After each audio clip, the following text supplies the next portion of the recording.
দুটা কুৱেশ্যন দিব বিচাৰোঁ প্ৰথম কুৱেশ্যনটো হৈছে সফল ব্যক্তি হ'বলৈ মানুহে জীৱনত কেনেধৰণৰ দৃষ্টিভংগী ৰাখিব লাগে আৰু দ্বিতীয় কুৱেশ্যনটো হৈছে মানুহে জীৱনত কেনেধৰণৰ ব্যক্তিত্ব কৰিব লাগে যাতে মানুহে 1 ঘণ্টাৰ ভিতৰতে আপুনি এতিয়া মনত কথা পাতিছে আপুনি সম্পূৰ্ণৰূপে মোক নাজানিব পাৰে কিন্তু যিবোৰ প্ৰতিযোগিতামূলক পৰীক্ষা হয় তাত মাত্ৰ কম সময়ৰ ভিতৰতে এজন বহুত ডাঙৰ বিষয় মানে বাছনি কৰি লোৱা হয় আৰু যিটো এজন মানুহে সম্পূৰ্ণৰূপে 1 ঘণ্টাৰ ভিতৰত নিজৰ ব্যক্তিত্বটো দেখুৱাবলৈ সক্ষম হ'ব পাৰে গতিকে মই সকলোকে জানিব বিচাৰিছোঁ ধন্যবাদ এতিয়া প্ৰথম প্ৰশ্নৰ উত্তৰটো মই ইতিমধ্যে দি থৈছোঁ সফল হ'বলৈ কি ক'ব লাগিব ন কি ক'লো মই সেইটো কাৰণে ৰেডি টু এটা শুনি আছা তুমি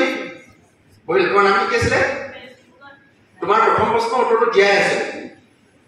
কি বুলি দিয়া আছে সফল হ'বৰ কাৰণে প্ৰথম ইনিচিয়েটিভটো হৈছে ৰেডি টু চেঞ্জ সলনি হ'বৰ কাৰণে নতুনকৈ শিকিবৰ কাৰণে নতুন কথা শিকিবৰ কাৰণে তুমি সলনি হ'বৰ কাৰণে সাজু হৈ নহয় যদি তোমাৰ সেই এটিটিউডটো মানসিকতাটো সলনি হ'বৰ কাৰণে তোমাৰ ৰেডিনেছটো আছে তুমি সফল হ'বৰ কাৰণে আটাইতকৈ ডাঙৰ ষ্টেপটো দিয়ে দিছা হৈছে এইটো 1 নম্বৰ কথা দ্বিতীয় কথাটো ক'লো মই যিটো মই অলৰেডি উত্তৰটো দিয়ে দিছোঁ তুমি সুযোগ এটা পালে প্ৰথমতে লোৱা নে নোলোৱা যদি তুমি সুযোগটো পালে প্ৰথমতে লোৱা ল'ব পাৰা ফাৰ্ষ্ট ল'ব আমাৰ ক্লাছৰুমত দেখোঁ মই যেতিয়া ক্লাছ কৰিবলৈ আহিলোঁ প্ৰথম বেঞ্চখন খালী থাকে পিছলৈহে যায় তাৰমানে কি প্ৰথমতে নলয় পিছত লাগে চাব এটিটিউডটো মূল কথা তোমাক যেতিয়া তুমি যে ক'লা যে মই যদি ICS দিবলৈ যাওঁ মোক যে ইণ্টাৰভিউ ল'ব 1 ঘণ্টাৰ ভিতৰত মোক কেনেকৈ বিচাৰ কৰিব হিচাপ কৰিব এইকেইটা কথা চাব তুমি শিকিবৰ কাৰণে তোমাৰ মনটো মুকলি হয় নে নহয় আৰু তোমাৰ এই এটিটিউডটো আছে নে নাই এটিটিউডটো শিকিবৰ কাৰণে গ্ৰ' হ'বৰ কাৰণে নতুনকৈ শিকিবৰ কাৰণে এনেকুৱা কিছুমান প্ৰশ্ন কৰিব তোমাক যিবিলাক প্ৰশ্নৰে তোমাক আটাইতকৈ ডাঙৰ যিটো গুণ জুখিব সেইটো হৈছে তুমি নতুন কথা শিকিবৰ কাৰণে আৰু সলনি হ'বৰ কাৰণে সাজু হৈ থাকিব তুমি কিমান এক্সপাৰ্ট বাদ দিয়া নাই তুমি আজি ধৰিছো তোমাৰ ইমানগাল জ্ঞান আছে প্ৰত্যেকটো জ্ঞানেই